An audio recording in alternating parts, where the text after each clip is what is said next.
ঢাকা বিশ্ববিদ্যালয়ের ক্যাম্পাসে এক ঐতিহাসিক উলটপালট। যেখানে একসময় স্বাধীনতার পতাকা উড়েছিল, আজ সেখানে জয়ী হলো সেই শক্তি যাদের 1971 সালে বলা হয়েছিল যুদ্ধাপরাধী।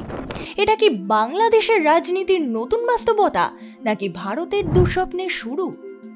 ঢাকা বিশ্ববিদ্যালয় বাংলাদেশের মুক্তিযুদ্ধের সময় যেটা ছিল স্বাধীনতার ঘাঁটি, আজ সেটাই হয়ে উঠেছে ইসলামী ছাত্র শিবিরের শক্তির কেন্দ্র। সেপ্টেম্বর 2025-এর ছাত্র সংসদ নির্বাচন ছিল দেশের রাজনৈতিক উত্তাল সময় এক বড় টার্নিং পয়েন্ট। আওয়ামী লীগের পতন আর শেখ হাসিনার ক্ষমতাচ্যুতি পরবর্তী সময় এই ভোট অনুষ্ঠিত হয়, আর সেখানেই 28টির মধ্যে 23টি পদ জিতে নেয় ইসলামী ছাত্র শিবির, যাদের মূল সংগঠন জামাত-ই-ইসলামী। কেন এই জয়? আওয়ামী লীগের ছাত্র সংগঠন বাংলাদেশ ছাত্রলীগ নিষিদ্ধ, কারণ অন্তর্বর্তী সরকার এটাকে সন্ত্রাসী সংগঠন ঘোষণা করেছে।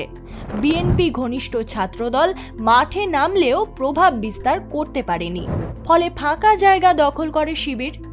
অনেক বিশ্লেষক বলছেন এটা শুধুই ধর্মীয় জোয়ার নয়, বরং দুর্নীতি বিরোধী স্লোগান। আওয়ামী লীগের স্বৈর শাসনের বিরুদ্ধে ক্ষোভ আর বিএনপির দুর্বল নেতৃত্বের ফাঁকেই আইসিএস শক্তি সঞ্চয় করেছে। যে জামাত একসময় পাকিস্তানি সেনাদের সঙ্গে মিলে মুক্তিযোদ্ধাদের বিরুদ্ধে লড়েছিল, আজ তারাই বাংলাদেশ ছাত্র রাজনীতির সবচেয়ে বড় প্ল্যাটফর্মে জয়ী। স্বাধীনতার প্রতীকী দুর্গে যুদ্ধাপরাধীদের উত্তরসূরির জয়, এটাই বাংলাদেশ রাজনীতির ইতিহাসে এক নাটকীয় মোড়। এই জয়ের পর জামাত-ই-ইসলামী সরাসরি বলছে বাংলাদেশের মিত্র হওয়া উচিত পাকিস্তান। পাকিস্তানি নেতারা এই জয়কে ভারতের ষড়যন্ত্র থেকে মুক্তির পথ বলে অভিহিত করেছে। আগস্টে পাকিস্তানের পররাষ্ট্রমন্ত্রী ঢাকায় এসে জামাত নেতাদের সঙ্গে বৈঠকও করেছেন। শুধু তাই নয়, অন্তর্বর্তী সরকারও বলছে ঢাকা ইসলামাবাদ সম্পর্ক আরও মজবুত করা হবে।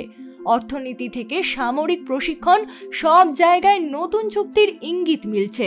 ফলে ভারতের কূটনৈতিক মহলের শঙ্কা, বাংলাদেশ কি ধীরে ধীরে পাকিস্তান ও চীনের কক্ষপথে ঢুকে পড়ছে? ভারতের সঙ্গে বাংলাদেশের 4000 কিলোমিটারেরও বেশি সীমান্ত, তাই ঢাকার রাজনীতির প্রতিটি মোড় ভারতের জন্য তাৎপর্যপূর্ণ।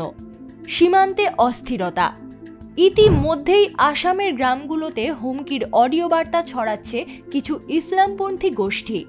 র্যাডিক্যাল মাদ্রাসার প্রসারও বাড়ছে। পাকিস্তানি ছায়া।